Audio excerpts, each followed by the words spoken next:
Good evening, and welcome back to Paranormal M. Thanks to you, we bring you first-hand testimonials of paranormal encounters, right from the source. Join me as we work our way through 17 unique stories. Enjoy the ride.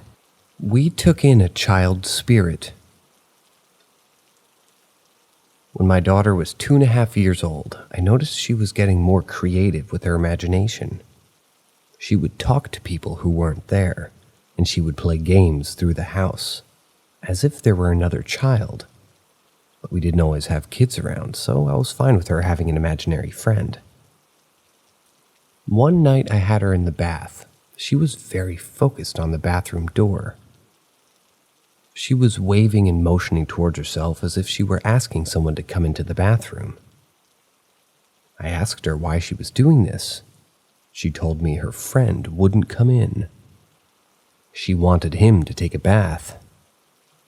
I asked her why, and she said that he was always really dirty. I asked her who this little boy was. She told me that she didn't know his name, but he lives here too, and he says where he sleeps it's cold and wet and he hates it. I told her, well, it's okay. Maybe he'll take a bath later. I got her out of the shower, put her in her jammies. She immediately went to the living room couch and opened a Sesame Street book and started telling her invisible friend all about Big Bird, Bert, and Ernie. Her dad shrugged this off, but it made me wonder where she came up with all that. I told my mother-in-law about what had happened. That was at bath time. And she made a call to the person that we were renting our home from. She was a family friend. And they told me that it would make a lot of sense if she was communicating with the ghost of a little boy who had passed away on the property back in the early days, like way back when. She told me that some papers from possibly a journal had been recovered from that land, and it was written in them that a boy who lived on that land had fallen ill and died unexpectedly. Apparently this was from unknown reasons.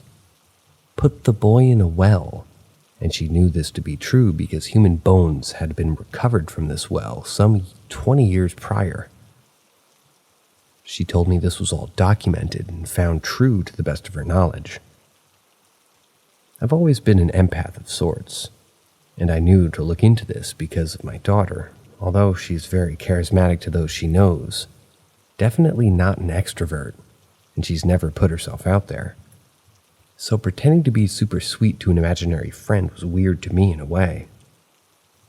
For the next few weeks, we were experiencing weird things. Like one day I was spring cleaning and took a mirror off my bedroom wall to put into another wall, and for the time being, I washed it with Windex and covered it with a blanket, facing it towards the living room wall to get it out of my way before I put it back up. At this time, the neighbors were helping us rearrange the house, and their son was playing with my daughter in the living room. I hear an ear-shattering scream and run in to see my child bleeding from her hand and the neighbor's son holding a huge pair of fabric scissors. And I knew these scissors were put away in the computer desk. I took the boy to his mom and asked him to take him home. She asked him where the scissors came from, and he said the other boy told him where they were. When I went back and picked this mirror up and uncovered it, there was a little footprint in the bottom left corner of the mirror. I compared my daughter's foot and the neighbor kid's foot to the print, and it just wasn't the right size from either kid.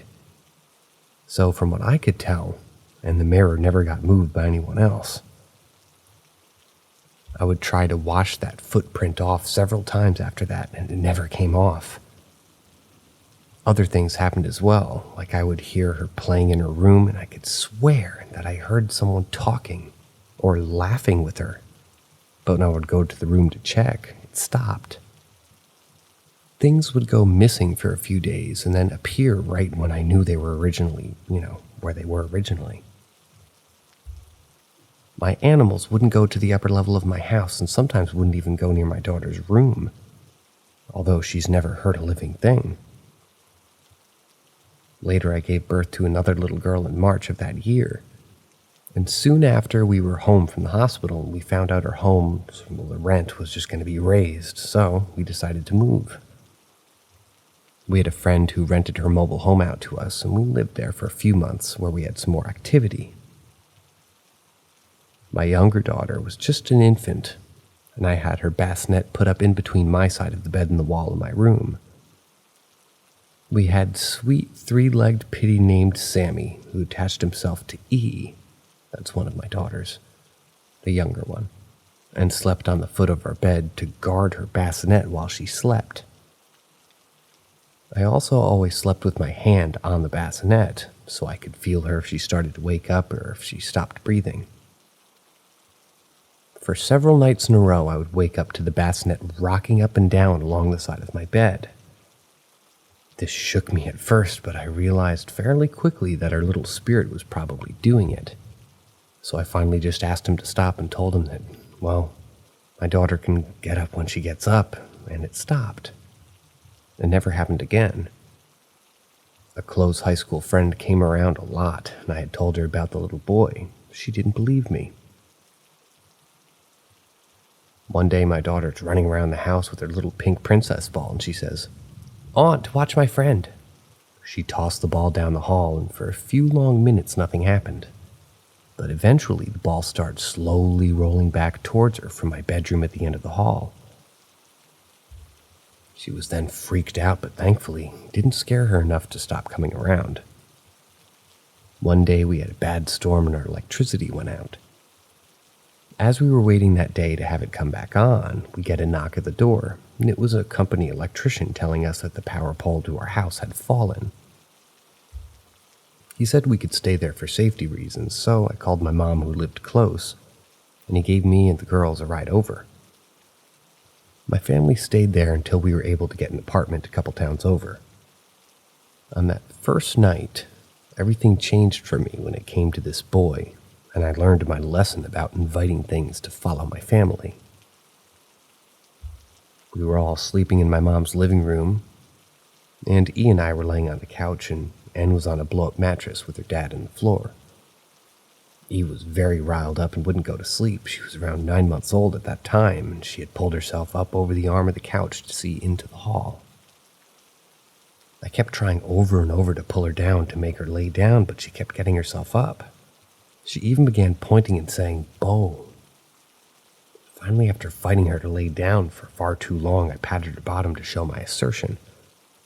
She began crying when suddenly I felt a terrifying rumble in the floor next to the couch where my head would lay for the night, and a cold burst of air hit the back of my neck. Their father even felt this as he shot up asking who was running around through the room at 11 p.m. I freaked out, grabbed her, and ran to my mom's bedroom. I was streaming tears while I told my mom what had just happened.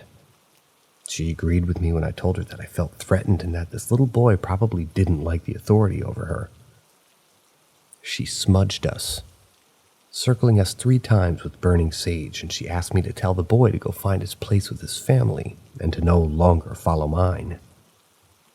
I did this with as much force as I could, and thankfully we never had experiences relating to him ever again. From that point on, I've always had my mom, who's a pagan, practices Wicca, come and bless my house.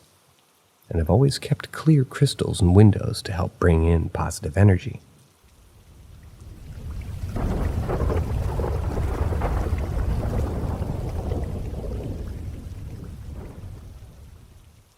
Have you ever felt someone pass away? I was a CNA for 7 years, and for about 3 years and a few months, I worked for a wonderful nursing home. The owner was very personable and expected nothing but dignity and respect from her staff to her residents. She had a rule there that no resident should die alone and that they would never leave the facility unclean. We did death watch and post-mortem care. That kind of stuff is very personal, and while the owner was alive and well, she did almost all of the death watch herself. She would turn on the call light when the resident passed, and then the aides working the hall would stop what they were doing and give the deceased a bath, change their clothing and bed linen, and clean their mouth, trim nails, comb their hair, etc. She expected the best care, and I loved that about this place. I did a few post-mortems, and I didn't mind doing it. I hadn't done a death watch until our facility, the facility's owner couldn't sit with our residents anymore. I had been working there for about a year. One night I was working my hall with a partner, and thankfully we had more staff than usual because one of my regular residents was in the beginning stages of death, and she had been moved to the front of my hall. For most of the night we were instructed to do our rounds as usual, but to take turns before and after each round to keep her from getting any pressure wounds and perform oral care on her since she was now unable to eat or drink. Around 5 a.m., she began showing serious signs of a fast decline, and our charge nurse alerted us about it. She was going to call the resident's daughter to be with her. She lived about 45 minutes away, and until she showed up, I was to sit with her, death watch. I was fine with it, not expecting to actually see her pass, but only comforting her until her daughter arrived. So another aide took my place during get-ups while I pulled up a chair, and after turning for the last time, I held her hand and told her that I was there. She spoke throughout some of her process, just reliving some of her memories in the bits and pieces for the first 20 minutes or so. Then she went silent but still gripped my hand, and from time to time she would weep. I was doing okay until right at the 40-minute mark when I noticed that she let out a single cry. Her face changed into many different emotions all at once, from happy, giggly, sad, and excited. I rubbed her hand and she said her daughter's name. Told her it was okay. She's not in any pain and she can move on.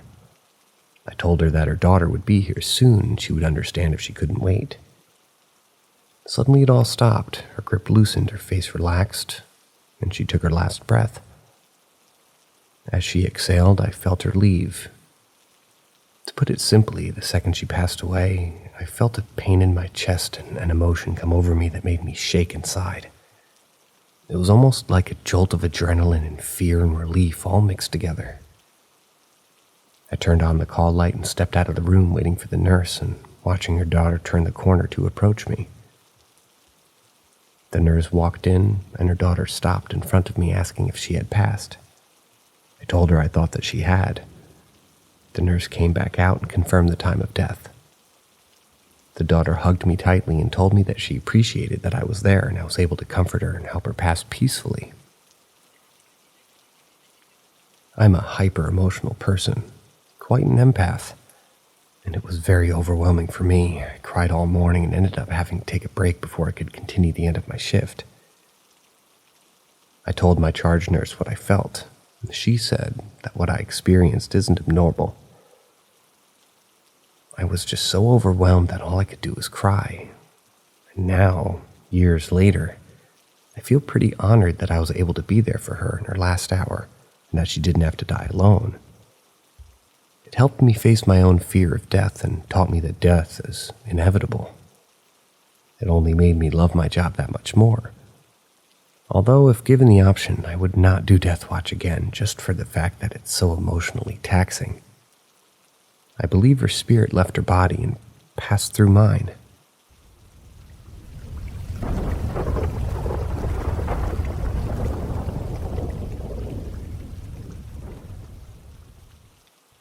Proof that I've talked to my family after they had passed. One day I was sitting with my grandmother. We were watching a TV show. We were talking about death and how some people believe that their family members who have passed away are doing things to let them know that they're okay, sending signs, moving things, sometimes even hearing them speak. So she mentioned to me that day that if she could, she would let me know somehow that she's okay on the other side. I remember a look of seriousness on her face. Fast forward a couple years later and she passes away, and 3 months later, my aunt unexpectedly passes.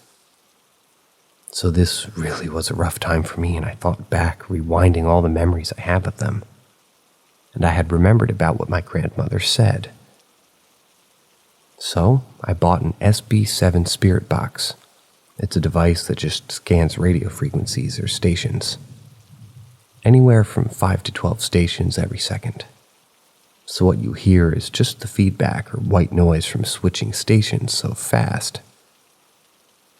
For a month before they lost the house, I did weekly sessions there, and I can tell you how much I caught there. Some nights there was nothing at all. The whole night was just static white noise, no voice, nothing. And other nights, I would catch direct responses to my questions every couple of minutes. The white noise from the spirit box is said to make it easier for people who have passed to communicate. I recorded on a digital voice recorder over 70 direct responses to questions. Talking in the quiet of the night with no devices, I'd like to show you 3 items that I recorded that night. If you have headphones, use them while listening to these for the best quality. Now, if you want to guess what they're saying, don't look at the bottom because I list what they're saying and what times in the clips. I put them through audio software and isolated the vocals from each clip so that they have their own independent wavelength and are definitely vocal tones. When my friends have family members that passed, after they mourn, they always contact me to come to their house for a spirit box session, and every single person has had an experience that helped them in one way or another. The one with what I believe to be my grandmother, the first one you're going to hear, you'll hear me scream after I heard something come out of the spirit box. I screamed, and it was almost like the wind got knocked out of me because at that moment, I heard the voice and I felt the biggest bolt of electricity that went right from my arm holding the device throughout my whole body. It's a weird feeling. If it's ever happened to you, it's a very unique feeling, and I'll never forget it as long as I live. I also smelled white diamonds at the same exact time, which was perfume my grandmother wore. I'll never forget what she said either, because all of these things make very much sense within the context of what we asked and what we were talking about at the time. If you're a skeptic, this might change your mind. And if you're a believer that says it's a demon in disguise, I believe you to be wrong. And we can talk about that subject any day. I'm a Christian. I don't know how it works, but somehow I believe I talk to my loved ones who have passed. I heard them. And most importantly, I felt them, and even smelled them at the moment, and voices were coming through. It's like you know you're in the same room with someone who loves you, who's known you your whole life. And at this moment, I felt that.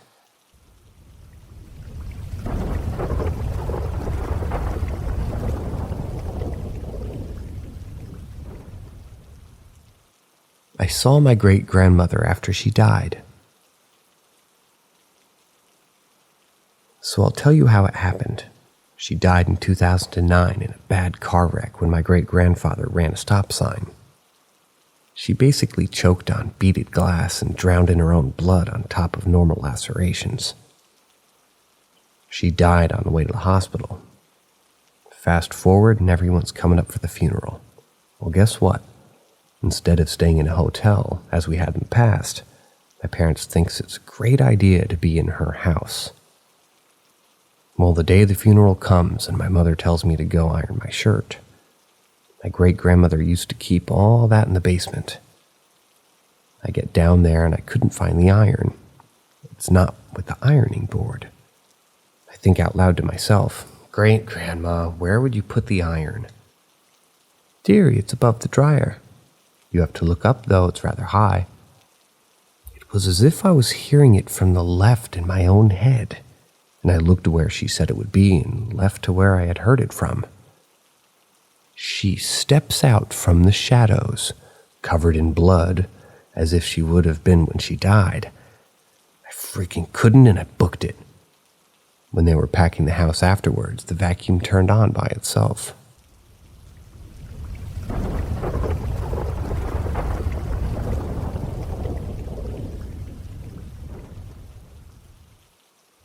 My ghost encounter at March AFB in Riverside County, California. So I'd like to tell my story about an encounter I had at the March Air Force Base in Riverside County, California, back around 2004-2005. So at that time period, I was in the 4th or 5th grade, and my sister was in the 7th or 8th grade.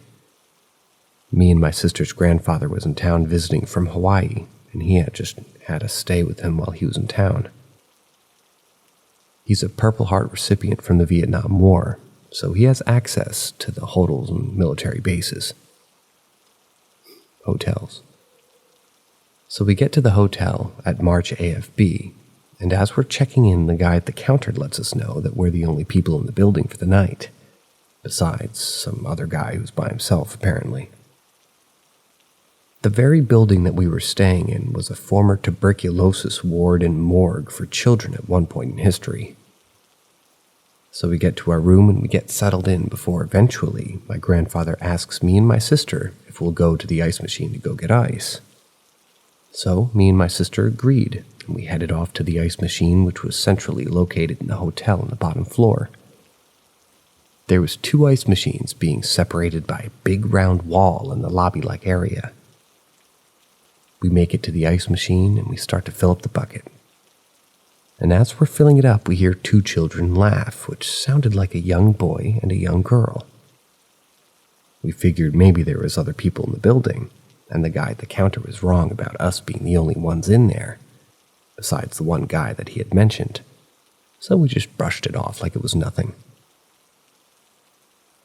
Very shortly after hearing the laugh and the ice machine completely stops working, no ice would come out. So me and my sister decide to go to the other side where the second ice machine is, and we were expecting someone to be there since we heard a child's laughter. Not even 30 seconds before the first ice machine quit, but as soon as we got to it, there was no one there. We never heard a door close or anybody walk off, but yet again we brush it off as if they had just got out of the room very quietly. We're now at the second ice machine, and we're trying to finish filling up all the ice buckets before we hear 2 children laugh directly behind us, as if they're standing right there. There was no one in sight anywhere, and no possible way that noise could come from a real living person. My sister instantly freaked out and took off running back to the room, and I was frozen in fear for about 5 seconds before I took off running as well. Once we got back to the room, my grandpa didn't believe her story. He was upset that we didn't fill the bucket up. So he went down to the ice machine himself and finished the job with no issues. Me and my sister would routinely recant the story throughout our life, and it would be our own little experience that no one would take seriously. That was until around 2015.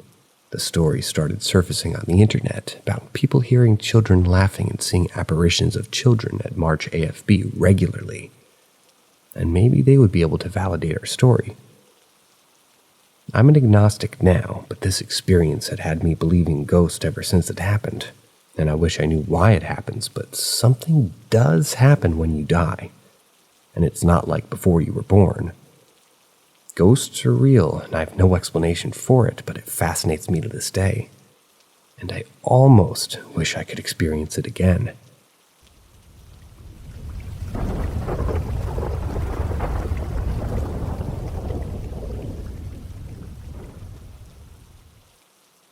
Pretty sure I just saw a ghost in my house. I'm 25. I've always been afraid of the dark, but only in my house. I turn lights on in a specific order to not get caught in it. My father and I both have nightmares about the basement. I feel a presence in my dream, but never investigate. He dreams there's a body buried down there.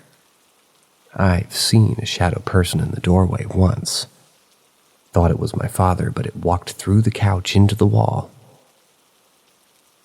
I've had a dream last night about conversing with a ghost girl who said that there were 3 spirits in my house. So the topic was on my mind, you could say, but not when I saw it just now. I just got up around 4 a.m. and I'm playing Skyrim. Decided to go to the kitchen to get a slice of pizza.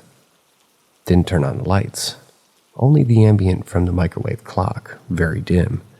I have a clear view from my bedroom. Through the kitchen to the living room, that is, which was also pitch black. And in the doorway, as my eyes focus, I saw an off-white shadow start to form. It was about 5 feet tall, and it wasn't like the stereotypical thing where the room gets cold. It brought something out of me. What I felt was like I was being watched, like whatever this was could see me.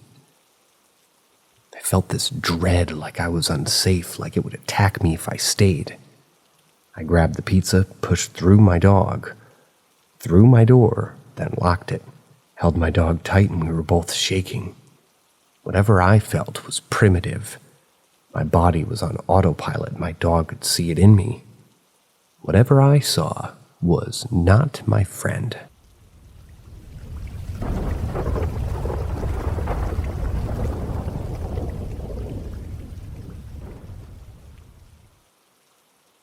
What did I let in my house? I've been listening to a book that initially I thought was supposed to be a cozy murder mystery taking place in a small New England beachfront town. It turned out to be suspenseful romance, a genre I didn't even know existed. The more interesting part, the romance was with a 150-year-old ghost who enjoyed the occasional BDSM, who ends up being, plot twist, a demon. Not here to kink shame, and though the book was a little bit quirky, it was actually pretty good. It's called The Shape of the Night by Tess Gerritsen, if you ever want to give it a try. No, thank you. The day after I indulged in nearly 80% of this book in one day, I could not fall asleep until 4 a.m.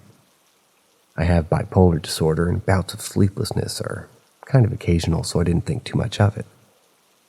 I finally fell asleep, and I was awoken around 7:30 by rustling upstairs. My house is a split level, with the entrance being upstairs and the bedrooms downstairs. I opened my bedroom door, and I hear somebody say, "Hello, I'm here." I was expecting construction workers that day, so I assumed it was them, so I yelled back, "Come in, I'm up." Now, 2 things struck me odd here. 1, the construction workers said that they wouldn't be here until 10 a.m., so maybe they were early. 2, I have a tiny yappy dog that barks when the wind blows too loud, and she remained sleeping. I walked upstairs to greet the workers, but no one was there. I looked outside. There was no one. There was only my car. There was no one dropped off, there was no dropped off building materials, nothing. I have no idea who I was talking to, but I was definitely talking to someone, and I know I was. Was I just sleep deprived, or did I let something in? It's now 2 days later, and during these last few days, I found my front door, back door, and bathroom door I always keep shut open at different times. The front door is solid wood, and there's no way the wind is moving that thing. The back door always stays locked.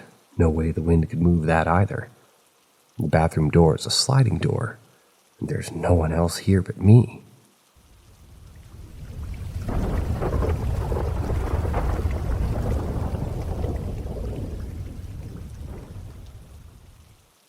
Weird thing that happened to me. I was in my college first year, and I, along with my friends, smoked some weed, and I was pretty high at that moment. It was like my first or second time smoking.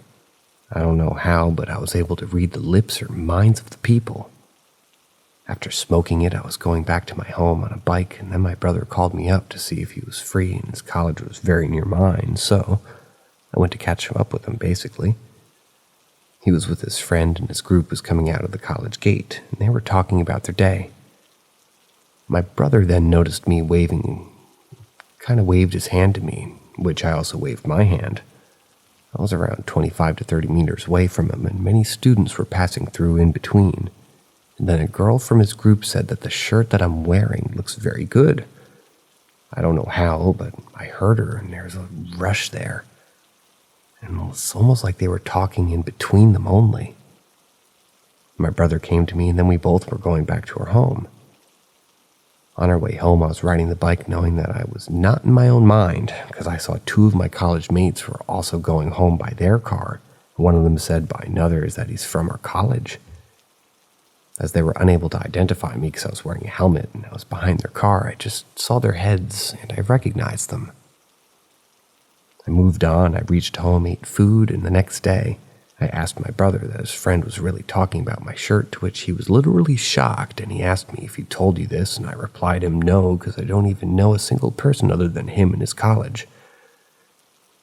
Excuse me, the narrator is upset that there is no periods in this. I showed him my recent chats, and he wasn't ready to believe. Then I went to the college, and I asked the same guy who was asking about me in the car, who was also very surprised that how could I even listen to what they were saying, because they were playing music in the car at the time. Shoosh, this is brutal. He wasn't ready to believe, and I said that I read his lips or whatever. I don't know what happened to me, but it was a crazy experience, like I was able to read or listen to what other people were talking about me.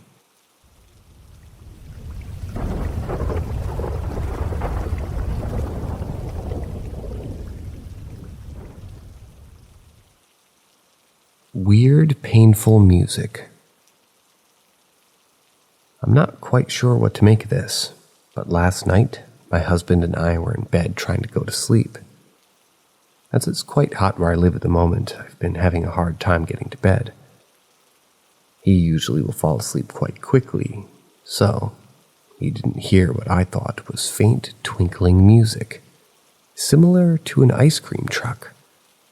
I wasn't too concerned at first, as we live in a noisy area, but as I tried to focus on the sound, my inner ear began to feel in pain, as if there was an immense pressure. I kept listening as I was confused as to what was happening. At no point did it get louder, and at one point it went away completely, leading me to believe that it was someone just playing music on a hot night. Then it came back, and my eardrum felt even more inflamed, and I felt the pain growing to my head. I covered my ear, but the pain didn't help much. At this point, I felt quite scared. I watched a lot of horror films, so my imagination tends to get the best of me. I yelped partly in pain, partly in fear, and woke my husband up, and he groggily asked if everything was okay. I told him my ear hurt, and he went back to sleep almost immediately. I didn't hear the music anymore, but I turned and covered my afflicted ear with a pillow. My other ear was unaffected, apparently. So I was able to go to sleep just fine after that, with my ear right up against the pillow. So yeah, it's maybe not too weird, maybe, a mundane thing, but still has left me scratching my head about it. My ear is fine this morning, bit of a headache, but that's it.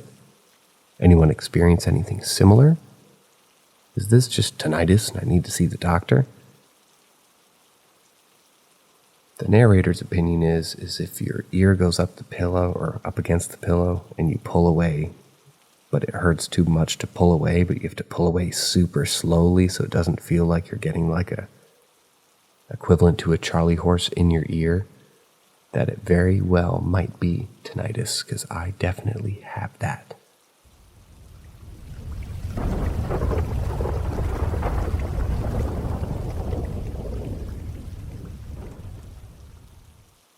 My basement was haunted. My parents got divorced in 1997. I was born in 1990, so I was 7 at the time. They stayed friends, but my mom moved out to my grandparents' old house.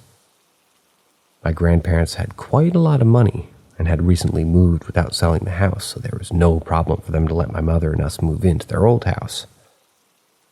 We ended up living there for about 5 years. It was me, my mother, and my 2 sisters, who both are a few years older than me and our dog. What I'm going to tell you is not in chronological order since I can't remember when everything happened, but I assure you that everything I write is 100% true. The house had 3 floors, the ground floor, the basement, and the upper floor, where me, my sisters, and I slept. The basement was the most horrific place in the house. The stairs led from the basement up to the first floor, then to the second, like a spiral. And most of the steps would creak and make lots of sounds when stepped on. Several times a week you would hear footsteps slowly walking from the basement up the stairs, taking a short break at the ground floor, then continuing to move on to the second floor. Most of the times the step would stop at my older sister's room, but it would vary, and sometimes stopping outside of my room or the middle sister's room. We all heard it, though. My mom didn't like to talk about it, but my sisters and I often talked about it, and especially the day after, confirming hearing outside whatever's room it stopped by. We all hated going down to the basement. It was a big, big basement that you would think children would enjoy playing in, but we hated it. Our dog never went down to the basement. She hated it just as much as us. All kinds of minor things happened down there in the basement. The light would turn off randomly, things moved, and you could often hear stuff moving down there even though there was no one there. One evening, me and my sisters were playing with walkie-talkies, trying to get to the local police channel. Things kids did, during the 90s. This time, the voice in the walkie-talkie was different and sounded much closer. The voice said all kinds of things. It was speaking directly to my oldest sister and said that it was going to hurt her. It even spoke her name, but I don't think it ever really answered our questions. We got scared and turned off the walkie-talkie. A minute or so later, a dog ran into our room and barked out into nothing. Our dog was large and protective of us kids and kept staying in the room barking, which has never happened before or after. Another time, me and my mom were home, but my sister and dog were away. I was playing up in my room, and my mom was doing whatever moms do. Suddenly, I hear really loud footsteps from the basement, even though I was on the second floor in my room. Walking, almost running up from the basement, then continuing up the stairs to the second floor. I remember my heart just stopped when listening to these footsteps. My mom never walks that heavy or angry. The footsteps continued, though, until outside of my own room, then they stopped. My door was slammed incredibly hard. The door closed, and I screamed and cried. My mom raced up the stairs, and I tried to open the door, but she couldn't. It was as if the door was locked. I don't think the door even had a lock on it. My mom shouted to me to be calm while she ran down to get tools to tear the door down. While she was down, and 7 or 8-year-old me was crying, the door suddenly unlocked itself and opened. Another time when my sisters and my dog was away, there was a storm, and for some reason I was deathly afraid of the thunder. I've never been afraid of thunder before or after, but this night I was, and in the basement everything went crazy. We heard things thrown around down there, glass shattering, which we confirmed in the morning after, that the glass and all that stuff had been thrown around and indeed shattered. And there were footsteps running up and down the stairs. Me and my mother hugged each other, and both scared of what we were hearing. And at one time we were sitting in the living room, just being deathly scared. The entrance door flew open and closed, opened and closed again for several minutes. It was a storm outside and it was blowing, but it was not the storm. Many more minor things like that happened, but these are what came to my mind. It seemed to me that it got worse when my dog wasn't around, and it was more after my older sister. Even though I told you about the things that were happening to me, she had many more experiences. A couple of times she claimed that she saw an old man watching her sleep. Maybe we'll hear about those later, though.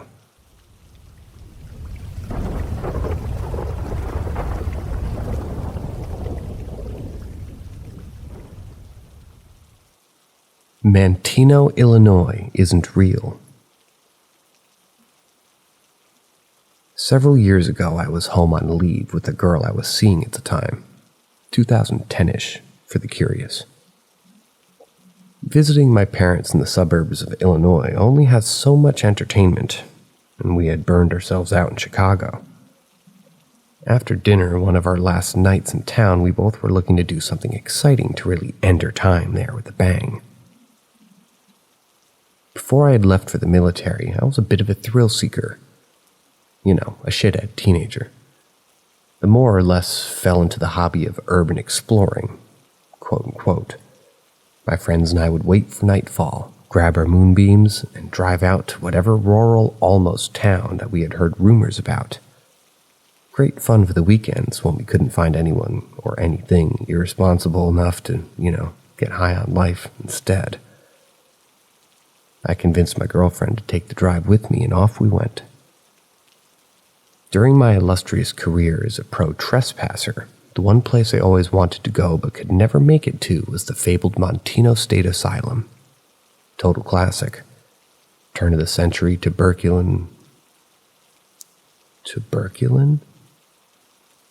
Excuse the reader's confusion. Never seen this word. I'm going to consider it to be a tuberculosis ward. Repurposed into a state-run mental hospital, back when they were poignantly depraved and evil. Please don't take my flippant words as disrespect. I mean that within the confines of this one slightly illegal hobby.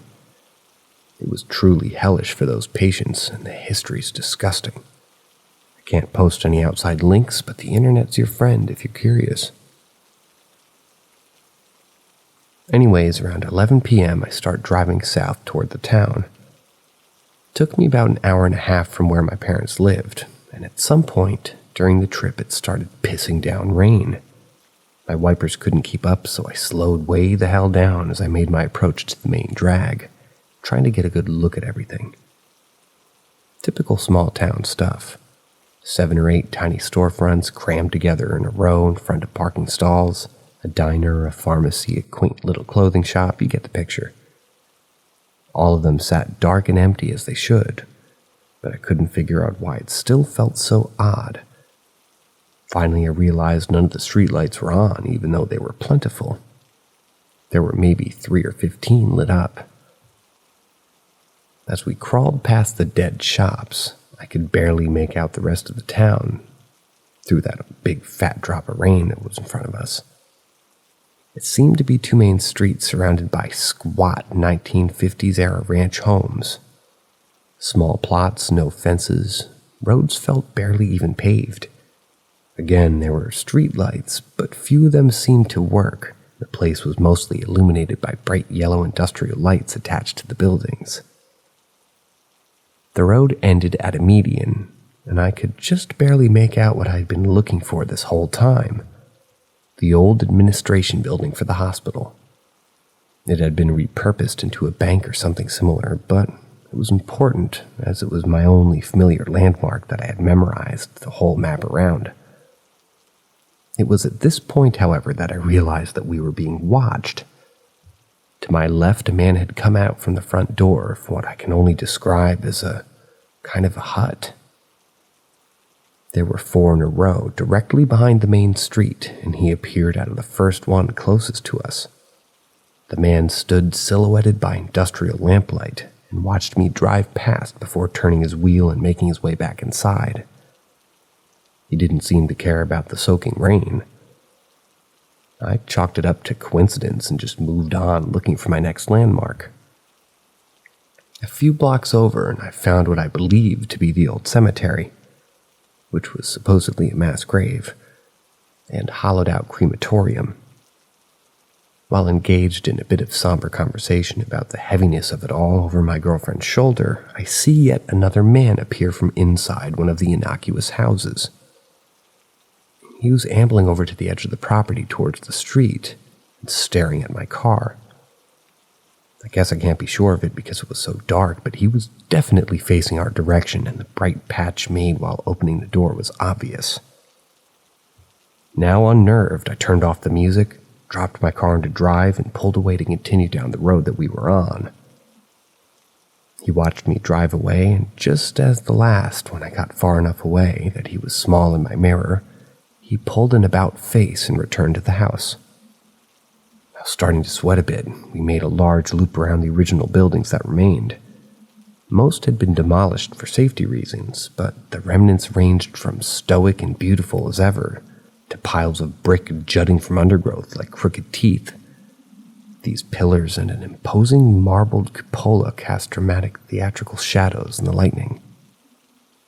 The tiny hairs on the back of my neck began to perk up one by one as the paranoid feeling of being watched became all-consuming.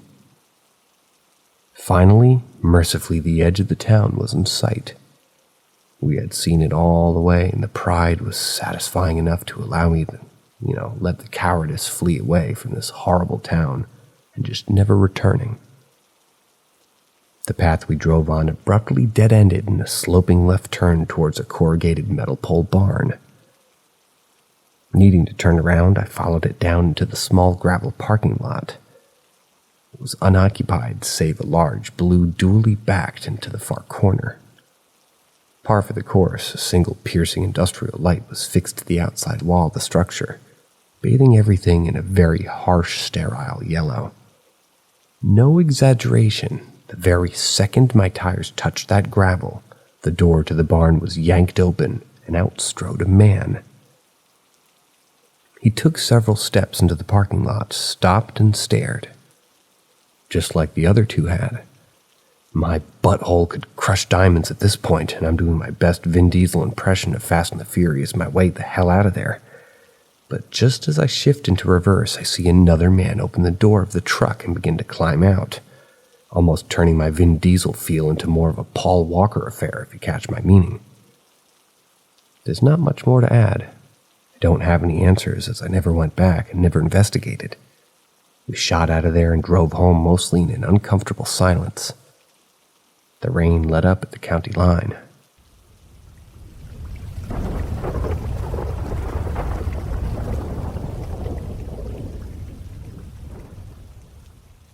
My friend's new house is definitely haunted. Myself, a 21-year-old female, and my partner, a 20-year-old male, were at our friend's new place last night for a few hours. Helping them settle in. They're both around our age as well. 19-year-old female and an 18-year-old female. One of our friends is known for being very spiritually gifted and connected. She's seen spirits ever since she was able to walk and talk. I'm very spiritually connected myself, but not in the same sense where spirits show themselves to me. Anyways, we were all hanging out in the living room, chatting and watching Golden Girls, when our friend freezes, and immediately started crying. We all comforted her and just asked what was wrong. I immediately knew by the look on her face, as she looked down her hallway, that she'd seen something. We all had that feeling. It was an eerily quiet moment. She said that she had so clearly saw a tall, buff male figure in a long white gown walking across her hallway towards the staircase that leads to the front entrance.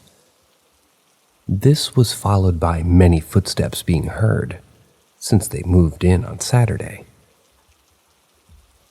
I asked her if it felt like a negative spirit or anything like that. She said she didn't think so, but it definitely frightened the shit out of her. She said that she felt her face go pale and she felt a weight on her chest. We sprung into action seeing how shaken up they both were after that and realized how uncomfortable they now were to be in their new home overnight.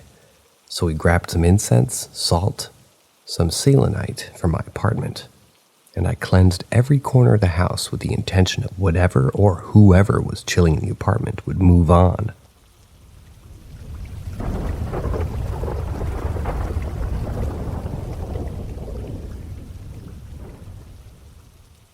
I've had a shadow person follow me most of my life.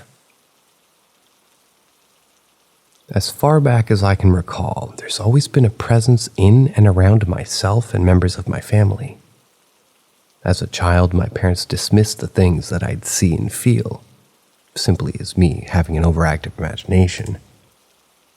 There were things I would relay, feelings that overwhelmed me, and some of these beings just existed. No malice or good.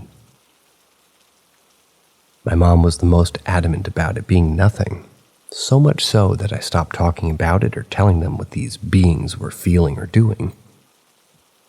The house I spent most of my life in was where I met the dark man who would watch me and my sister. He wasn't scary, but just curious. It turned out that the landlord's husband had died in the house, but my sister and I weren't told this till we were adults. Now, this shadow person or thing has been with me for a very long time. It was very different from the dark man.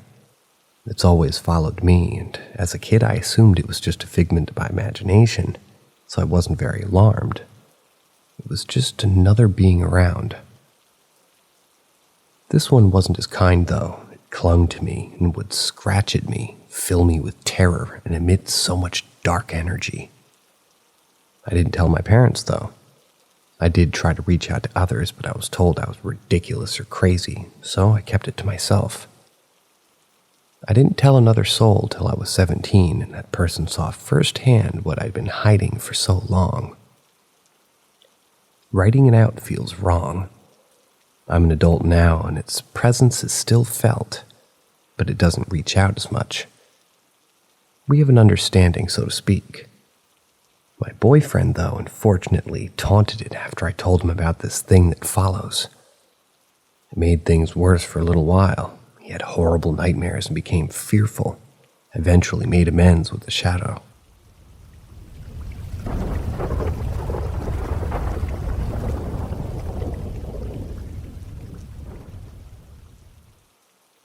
Shapeshifter. So my husband and I were at a baseball game tonight, when the root beer float I drank started to not agree with me. We had to leave the game a few innings early because I was going to be sick and I needed the bathroom now. There was a line for the women's room inside the stadium, so my hope was the ones outside the stadium would be open. They were, thankfully. I get out of the bathroom after a bit and I'm looking around for my husband. I took out my phone to text him, but I spot him on the stairs leading up to the skyway, and that's where we normally take. He even waved at me. So I start walking that way, and to my surprise, instead of waiting, my husband turned to walk into the skyway and disappeared around the corner. I was pissed. Why wasn't he waiting for me, knowing I had just thrown up in the bathroom? There's a homeless guy that always hangs out around those stairs to get food from people.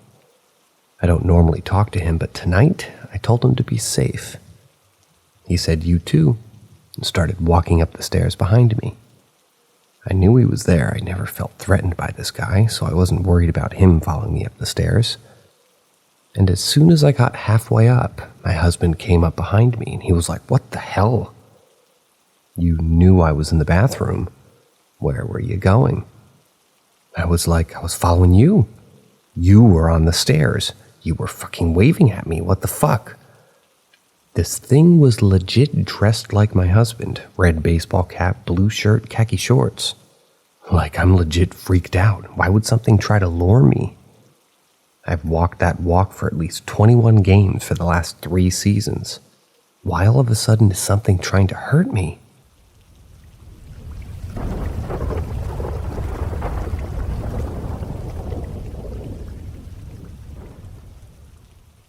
The day my terminally ill patient let me know that he passed away. So I, a female 28, at the time was working as an intern in a hospital in my hometown in Mexico. I was 25 years old back then, and I still remember everything vividly till this day. It was December of 2019, before the pandemic. Me and my friend, who I'll refer to as Claudia, were alone during the night. The doctor's office was on the 2nd floor, and due to the problem with bed bugs in a couple of the patients' rooms, they had to relocate all the patients to the 3rd floor, and that was while they fumigated our original floor. Claudia and I were checking in with the night nurses, see if anything was needed. The sweet nurse approached us, told us about a specific patient whose family had signed a DNR. There was nothing left for us to do, so we just nodded and thanked her. We told them all that we'll be in the 2nd floor if needed and to call us to the office. So anyways, we both went downstairs. We ran into the doctor who runs the hospital at night.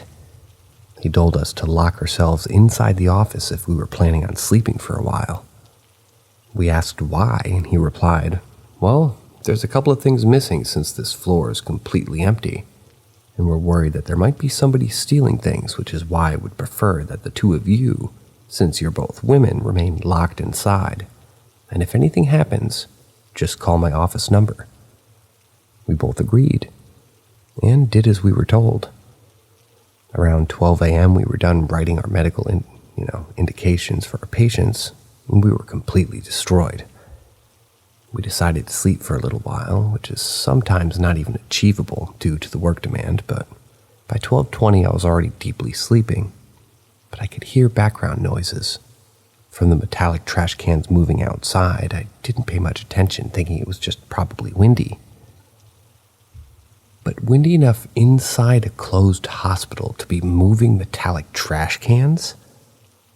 Well, I fell into a deep, dreamless sleep, and at 3 a.m. I heard a manly voice tell me in Spanish, "Excuse the narrator Spanish." Shoot. Despierta, perhaps. Wake up. I turned around to tell Claudia to let me sleep and stop playing games. To my fucking surprise, she was snoring and sleeping soundly. Not a minute later, the phone rings, startling me. I say, "This is the doctor, how am I needed?" And the kind nurse just tells me, "Oh, it's me, the patient. I have the EKG, and he flatlined exactly at 3 a.m. I just looked at my watch to notice just a couple of minutes had passed, and I felt my stomach sinking into the ground. My brain was going 1,000 miles per hour, thinking, oh my God, did the patient just come and wake me up and let me know that he passed?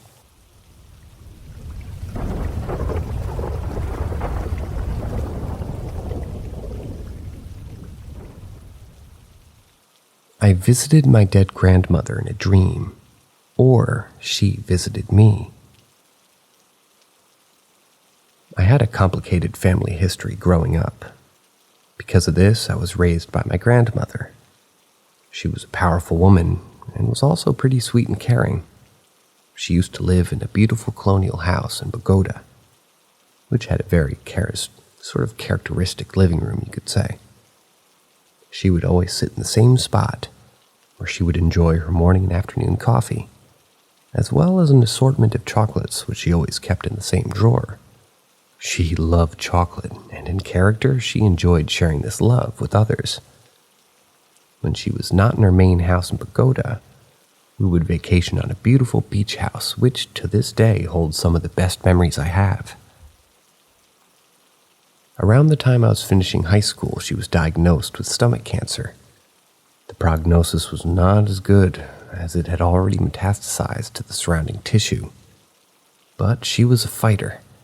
She underwent surgery and several rounds of chemo. She fought tooth and nail for a bit over a year, but eventually lost the fight. During her chemo treatments, she slowly lost the things that she loved the most. This included her love for chocolate. It made her nauseated and she would throw up, so there was no longer chocolate in the drawer. As the disease progressed, I became one of her main caretakers, which made me see how the disease progressed daily. After several months of this torture, she passed away. I held her as she gave her last breath. I grieved a lot and grieved for a long time. I received a lot of support from my friends, but it wasn't the same. Whenever I went to our beach house, I would feel sorrow and melancholy, and I really missed my grandmother. Then around the year mark of her death anniversary, I had a dream like no other, which I vividly remember to this day. The dream started with a bird's eye view of the beach where we used to go to. Her colonial house from Bogota was there instead of the beach house. As the view started to go down, I remember going into the house, which was completely filled with light. I started walking towards the living room where I saw my grandmother, sitting in the same spot that she'd always used to sit. Something worth mentioning is that this dream was in first person, while my dreams are always in third person. As I approached my grandmother, she was sitting in the light and looked so happy and so rested. I went and sat right next to her. She opened the drawer, pulled out a bar of chocolate, and gave me a piece while she ate the piece herself. She enjoyed the chocolate and she looked happy. It was at this time that I woke up with tears streaming down my face. I understood my grandmother told me that she was all right. She was in her happy place, which was a combination of her two happy places, and she was eating chocolate. To this day, this remains the most vivid dream I've ever had. I'm not sure if she visited me or if I visited her, but it It was beautiful, and it was a place filled with light and chocolate.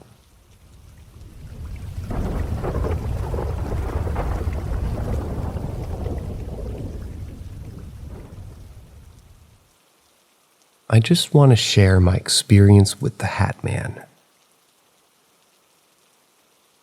I have heard of him, and I've always loved following the creepypasta style stuff. I also suffer from night terrors. Rarely. So this is something that's kind of come up, but I never had an experience with it. At least I never realized I did. I was watching a YouTube video about some scary quote-unquote internet rabbit holes, and the Hat Man came up during it. As I was listening, I heard the guy describe it as, quote-unquote, wearing a wide-brimmed hat and a trench coat. And this is the first time I heard about the trench coat, and a memory hit me very vividly. I'm in my mid-30s, and this memory takes place in one of the first houses I ever lived in when I was maybe 5 or 6. So this was decades ago. I do remember at the time that the memory was vivid for months, but it faded. Anyways, here it is. It's not that long. The house I lived in had a big front window, which was the living room, and next to it was the front door.